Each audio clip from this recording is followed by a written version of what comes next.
美国职篮 NBA 丹佛金块与圣安东尼奥马刺今晚进行西区季后赛首轮第2战，金块一度落后19分，靠着莫瑞在第4节猛轰21分的神勇表现，中场以114-105逆转黑衫军，以1-1扳平。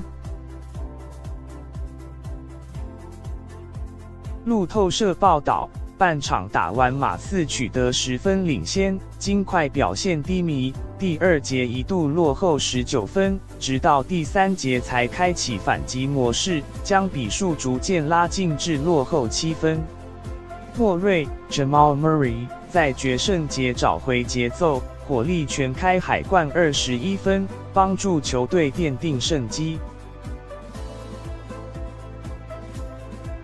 金块的约基奇 Nikola Jokic 此役缴出21分、13篮板和8助攻，哈里斯 Gary Harris 和米尔塞普 Paul Millsap 也贡献23分和20分，将7战4胜制的系列赛比分扳成1-1平手。